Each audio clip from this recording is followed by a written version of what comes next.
Good morning and welcome to a brand new series where each month, as well as documenting my own angling, I'm going to be out with a special guest trying to put a carp on the bank live for the cameras. Now each month there's going to be an element of product focus where you'll also be able to win prizes. So don't forget to like and subscribe and hang around till the end, and we'll be giving you full details on just how you can do that. Now as I said, we're out with a special guest, so I'm not going to hang around. I'm going to get myself off and catch up with this month's guest, which is Jerry Hammond. Cue the titles.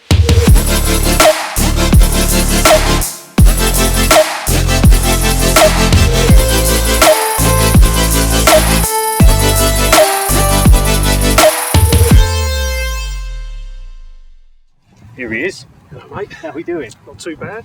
You brought the weather, haven't you? Blimey, look at it, I can't believe this. Middle of August. I know, who'd have thought it? I tell you what a lovely place, mate. Thanks for having us down. Yeah, it's perfect. I mean, I've just skipped around the outside and primed a few little spots up. It's looking really good, maybe for a quick bite. Hopefully. Yeah, well this must be quite a nice change from the big fish fishing, sitting it out for long periods of time, isn't it? Yeah, them old big picks, mate, I won't really get many opportunities for this, and as soon as I've got my new little 6-foot stalking rod, I straight away thought with this place, it's just perfect for it. Oh mate, it's prime. All these little areas and stuff, it just looks like quite manic, quick bite sort of action, doesn't Hopefully, this is what we're hoping. Yeah. Right, well I won't keep you any longer. I can see you're itching to get a rod out. No mate, I can't wait. I'm going to prime a few spots myself and I'll catch up with you in a bit. Okay mate, Nice catch you in a bit.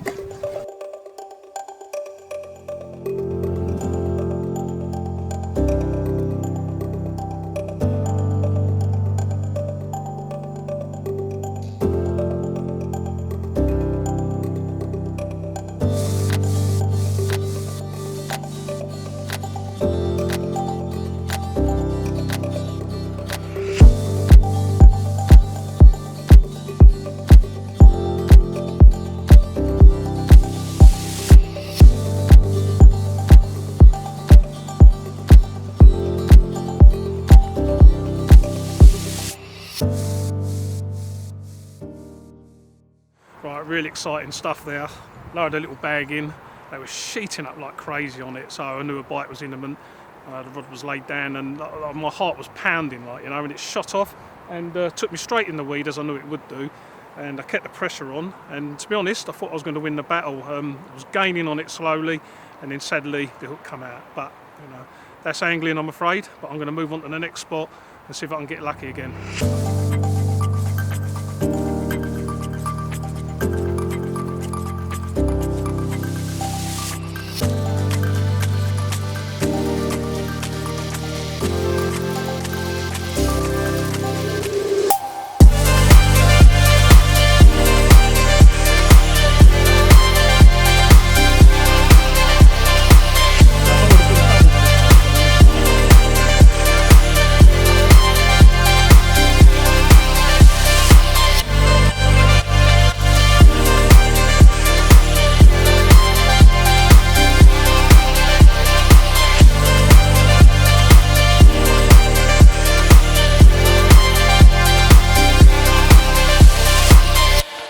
Right, that was absolutely epic. We had the spot going, the fish were there, and then they moved off to a swim further down, and it went a bit quiet, so Gaz went and set the camera up in the next position, and just as he got the camera in position in the other spot, the rod ripped off, nearly went in.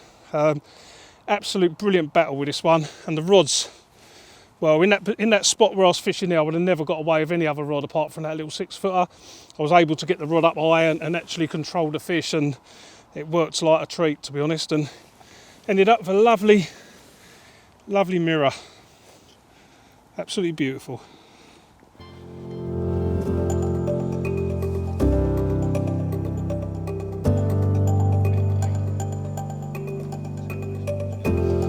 Right, quick look at the other side. I'm soaking wet, covered in mud. I'm going to get this one back. I'm going to go and get a coffee and then go and catch up with Adam and see how he's getting on.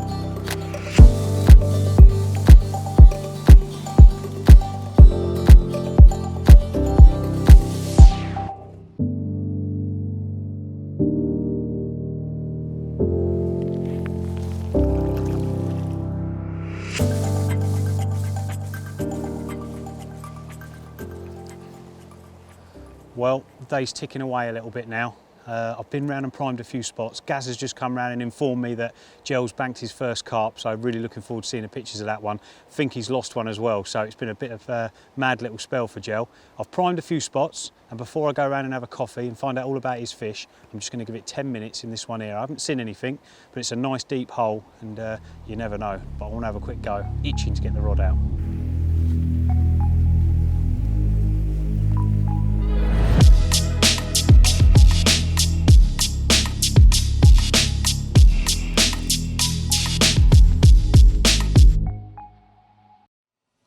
Well, I think that's it for here. I've given it about half an hour, and although I was hopeful of a bite, I think it was a bit of wishful thinking as there wasn't really any carp in the area. Now I'm going to get back round and have a catch up with Gel now and have a cup of coffee. It's been a long old day. We haven't stopped. We've walked around the lake I don't know how many times. So we're going to prime these spots back up tonight, but we're not actually going to fish. Now we could put the rods out tonight. The chances are we'd probably have one, but there's a lot of thick weed in this lake, and I think we'd spend most of the time trying to get them out of those thick weed beds. So we're just going to prime all the spots again, get our heads down nice and early, and then get up early and hopefully have another look around them spots and try and stalk one again. But the aim of the game tomorrow is going to be to try and catch them on the floaters. Forecast sun, a total contrast from today. So I'm going to get this rod in now, get back round to see Gel, and then hopefully we can bag a fish in the morning.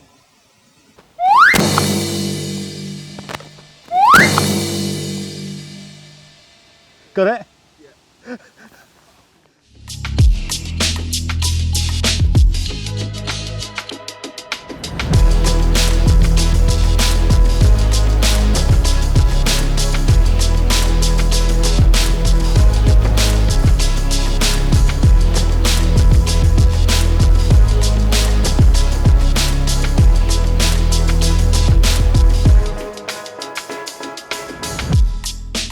Well, I said that was it for the day and that we were going round to have a coffee and a catch up and just prime the spots. But no sooner did I get round the first corner, the fish were fizzing up in the first swim that I'd primed. And before the cameraman, Gaz, could even get round here with his stuff, the rod was away. That's how quick that in the edge fishing can be. They were there, simply lower the rig in and it was away. And what a beautiful carp and what a lovely fish to have on the 6-foot Propel Stalker. It was a real hairy battle. Hopefully we caught just a little bit of the fight on camera, but I hope for a few more of them over the next 24 hours. But I am genuinely going to slip this back now, prime the spots, and I am desperate for a cup of coffee.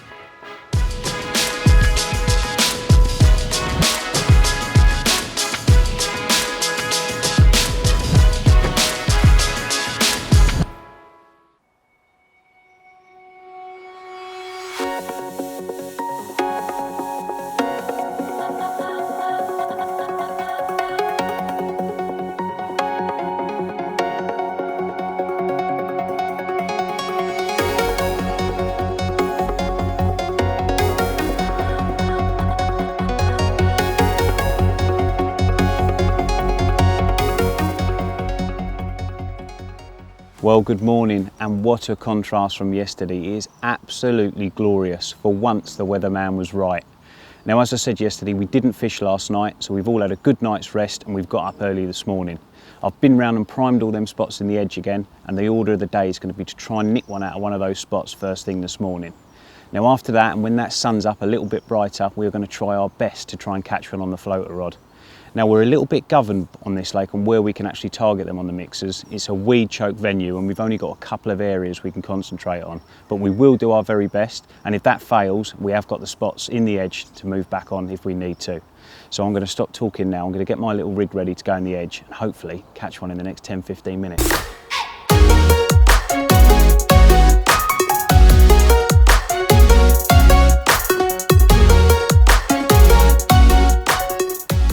Well, this is the spot I'm going to try first. It's amazing, we fished this spot yesterday, but where it was overcast you couldn't see a thing, and obviously the sun is beating through this morning and I can see everything. It's absolutely crystal clear. So we will get to see the fish come in. There's nothing here at the moment, which is the ideal scenario. So we're going to creep in, try not to fall over. And I can just see there's a little gravel clearing in amongst a load of debris, so I've just got to carefully try and lower it in with minimal disturbance. See if we can get this.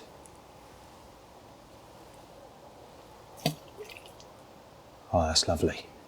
That's gone right down just as it goes into slightly darker water, which is ideal with this sun beating through the canopy. Hopefully some fish move in and we can get our first one of the morning.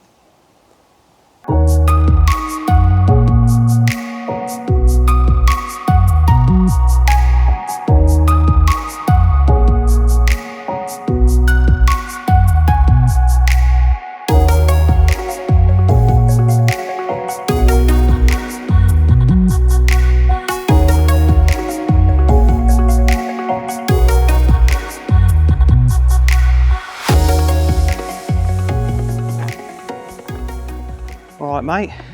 Hello mate, how's it going? Well, I'll tell you what, that has been a lot harder this morning than I expected it to be. Absolutely glorious day. What difference? We didn't fish last night, baited up all them spots, and I honestly thought it was going to be a case of just walking around this morning, picking the one you wanted, and lowering it in, quick bite. Yeah. But That's not the carp case. for you, eh mate? Yeah, and I think we were here a bit late yesterday, so yeah. you never know whether this afternoon would be the place, but Yeah, I think so. we'll have a look. We're just warming up nicely now, and they're It's going to start perfect. getting round, aren't they? And hopefully we can get a chance on them floaters. Yeah, definitely. Well, I'll tell you what I will do, Gel, and I think it'll be of interest to everyone else as well. Something I've always wanted to do. I know we've nattered loads of times over the years about carp fishing, Yeah. but I've never actually picked your brain or anybody's brain really about the mindset of a big fish angler, if you like. Yep.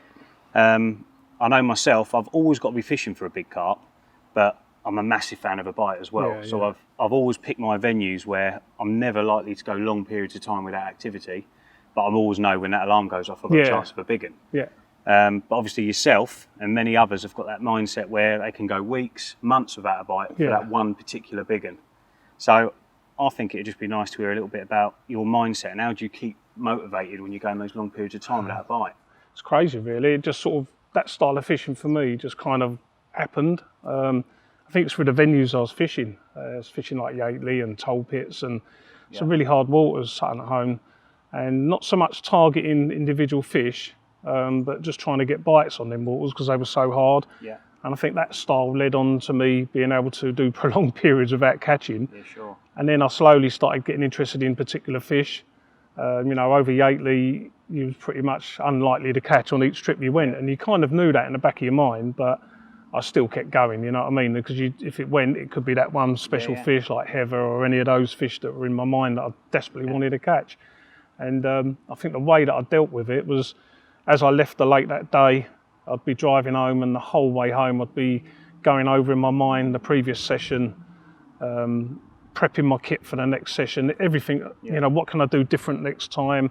What swim do I want to be in? Where would them fish that session? Like, you know, just my mind was going tenfold about getting back. And I think before you know it, you've already done, you could do weeks blanking like that and not even realise that you're not catching. Yeah. You know, it was just one of those ways that I dealt with it, was just keep thinking about the next trip. And then each time I turned up, it was a brand new session and I could catch the one I wanted, you know. How tough is it to keep that? Because obviously, like, we're all guilty of it, especially, I would say, your average day ticket angler and stuff. You go and have a great session, you go the next time and don't catch, and then the following time you go and try something totally different again to try and get a bite. Yeah. When previously you've had loads of success on a method or a baiting process. How tough is it to keep going with what you know is tried and tested? Whereas, and works. Because it must be hard not to change because you're not catching. Yeah, it is tough, I think. And you do go for periods of change, you know, because that's when your mind's really working. And it's like being, I suppose, a match angler. To try and catch on that day, you've got to get the winning method. Yeah. And I think that applies to most fishing situations, like, you know, especially on them pits. Like, I mean, there's a lot of lakes lately that have not been doing too well in the hot weather, but going on a bit of a natural food source type approach has been doing bites. So I would just keep plugging away at it. And then I did sit on sessions trying different variations. And it's really weird because you end up going back to what you know works and you end up catching on that. You know, it's weird. Sometimes I think it's just a confidence thing to keep you going as well, isn't it? Yeah, I remember over on Yateley once, someone said to me, I mean, you could see blatantly all the spots around the lake. Yeah. And I'm not sure even if it was Terry Earn that said to me once, the spots that you can see are the spots, don't ignore them. Mm-hmm. And he was so right. I mean, I've been up the trees watching the fish visiting these spots and fishing these spots myself without getting a bite. Yeah. Then the next day you'll hear, oh, so-and-so's just had one down in whatever swim, and he's had one of the good ones, like, and he's off of a blatant spot that they feed on. So it was just a matter of time that they slip up, I think, and forget what's going on and feed on them areas, like, you know. Well, staying positive, I'm sure there's plenty of times when it ain't come together and ain't happened. Course, yeah. But More just, than I'd like to think about. yeah, I bet there is. But staying positive, can you think of maybe just, obviously it'd be quite hard to do, I'm sure, but a single capture maybe, or a single fish that you targeted where everything just seemed to happen in the right order and you seem to get it right? There's a few different scenarios and lakes that I've fished where that where that sort of things happened. Most recent in mine was obviously all your most recent memories are always your clearest, and that was Vinatro. Put a lot of effort in down there, long drives, long way to drive on the blank, you know, all the way home, racking your brains. And I found that once I got something going over there, which turned out to be just fishing the weedy areas, once the weeds started dying off, the fish were held up in them spots, in them areas. And me and my mate that I fished with, we just stuck to them zones. And what I found was big clumps of weed that would uproot and move off, would leave a lovely clear spot. And I was fishing them clear spots. And once I'd got that sort of, if you know what I mean, once I'd unlocked that puzzle, I was getting bites, and the bites were coming most sessions, and I was doing really well over there. And I don't know, around about 18 fish, I think, on my last season over there from Vinatro, and absolutely amazing results. And I was ticking off all the good ones, like, and then one particular day doing exactly that, the big one fell, you know, and that's how I caught the big girl out of there, just through 50, just under 54. And you know, like when they go in the net, eventually you just think, I knew it was coming. Do you know what I mean? Everything was flowing, everything was one swim to another. It was all working. And when you're on a roll, mate. And as you know yourself, it comes, doesn't it, in the end? It does. And with that in mind, that's how I keep my big fishing mindset going. Like I just always. Once that one's in the net, everything's forgotten, and you start again a new chapter. And like most recent chapter's always the hardest one until it's done. Yeah, definitely. And then you move on. Well, I know you've got no sort of plans on slowing down anytime soon. I know you're targeting a big one at the moment, but obviously the inevitable as we get older, and obviously multiple nights on the bed chair start to take their toll. Can you see yourself or your mindset sort of evolving and changing as you get older, or do you think you're just going to keep going until you literally cannot do it anymore? Well, I'm I'm fishing with a really good pal of mine, Jim Hepper. I think he's 72 this year, 72. And if I can have the willpower that he's got and the determination that he's got at his age, then I'll be a happy man. I mean, if I say I'm going to be down the lake at 3 tomorrow morning, he'll be down there at 2. And he still gets around these big pits, 50, 60 acre lakes with his barra, although he's got an electric one now, but rightly so, he's knocking on. And that guy's got so much determination and so much, he's as keen as a 20-year-old, like, you know. Sure. And I think, well, if he can do it, I can do it. And I'll certainly keep myself fit. And there's no way I'm going to back off. I'll fish any water that I want to fish, really, and I'm not going to let age beat me. No. You know, and why should it? No, you know what I mean? And I don't really see myself, you always think of like, I spoke to you before about finding the ultimate lake, but you never seem to find it. You're always searching. And every new venture is the ultimate lake until you've caught them, and then you move on. So as long as I've got that sort of going on in my mind, I'm always going to be looking for that next lake and that next target, mate, forever. That's mega, mate. That's mega. Well, that's great, mate. It gives us a nice little insight into that, because I know that it's just not something I've always admired it from afar, and always thought these people that do it, it's just the dedication is just unbelievable. It is. But like you say, when the results come, everything's been worth it.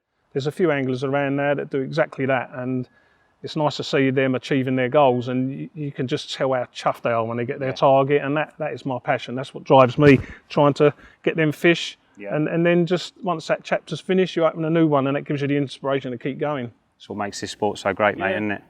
Well, that's your goals. The goal for today is obviously try and nick one on a floater and one out the edge. The sun's coming out nice now, and I'm sure they're poking their heads in them little holes in the weeds soon, and maybe we'll get a bit of flex in the old carbon on the old floater rod, mate. Exactly. Well, I'll leave you with your little stalking rod here for another 10-15 minutes, and I'll go and get the mixers ready and get the gear ready to start firing them out. Okay, mate. We'll go from there.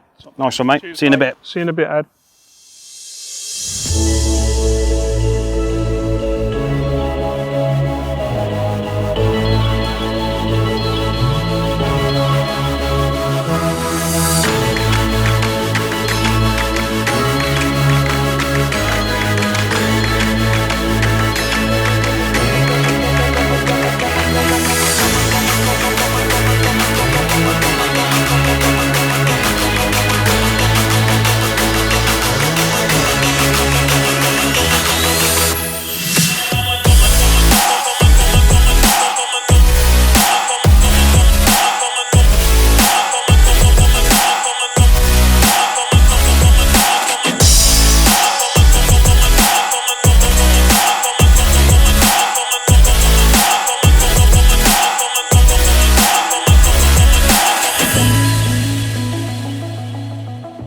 Well, the sun's well and truly up now and the action has been very, very poor this morning. But while Gel perseveres and tries to put a carp on the bank for us, I thought we'd take a few minutes out to talk you through the specialist rods that we've been using. That's the Trakker Propel floater rod and the Trakker 6-foot stalking rod.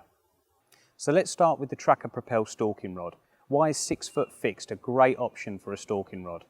Well, I'll tell you why. I, as well as lots of you in the past I'm sure, have just used your 12-foot fishing rod or a 12-foot 2 3/4 stalking rod, and they can be great fun.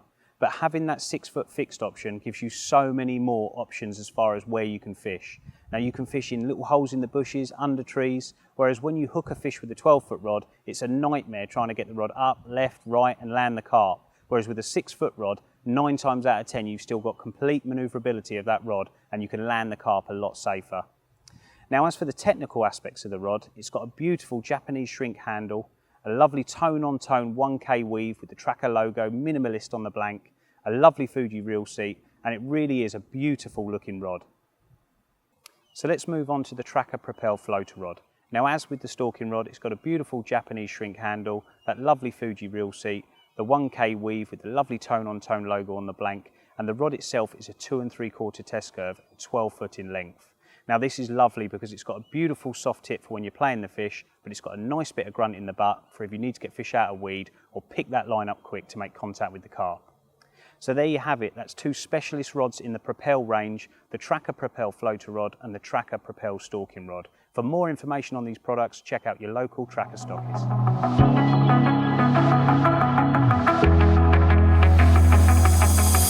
Right, out of the 2 days we've been here, if I had a choice, I would have chose today to fish, or today to be the better day.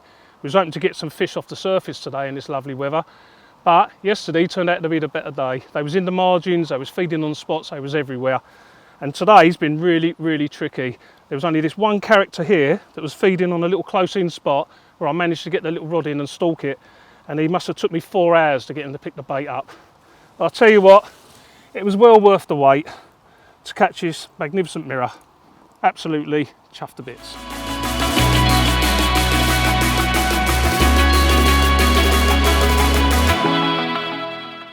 Right, just show the other side quickly. There you go, what a beautiful carp it is. I'd like to say thanks to my mate Stuart Meeks for letting us over his beautiful little lake called Willow Pool. I will certainly be coming back again.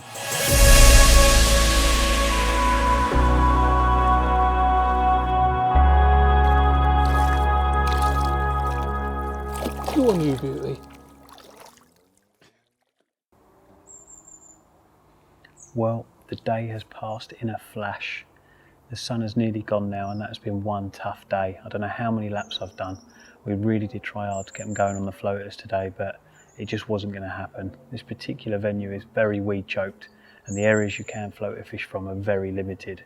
So I think all the fish were held up just underneath the weed beds this end of the lake, and the only place we could fish from was the opposite end of the lake, so I don't think it was ever going to happen. Fantastic for Jerry to get another one. That was a lovely fish and I couldn't resist. One last go in this top corner before we lose all the light. I have actually prepared a couple of rods tonight and flinged them out down the other end of the lake. Jerry's not fishing, so I've left him down there having a cup of coffee, and fingers crossed we might nick one tonight, but I'm going to give it another 10 minutes here, see if we can make it happen. If not, hopefully we'll see you in the morning with a lovely carp to finish.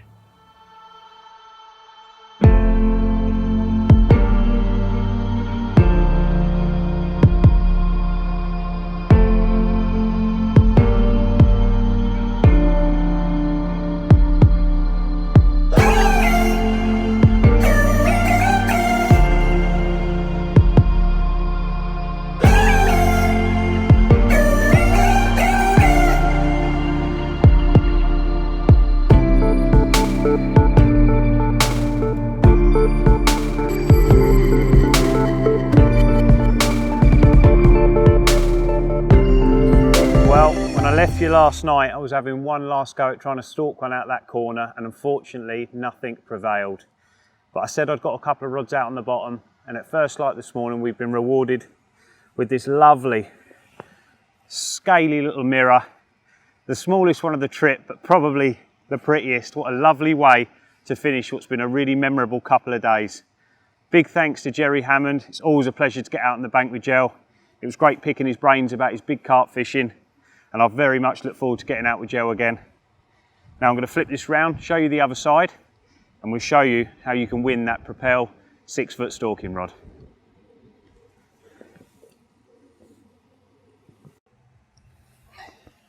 Well, there you go. Equally as pretty. What a lovely way to finish. Now, to win that beautiful Trakker 6-foot Propel stalking rod, simply subscribe to the YouTube channel, leave a comment below with how much you think this lovely scaly little mirror weighs. The winner will be selected at random and you will be sent one of the new 6-foot Propel stalking rods, and hopefully you can put a few on the bank just like this one when you put it to use.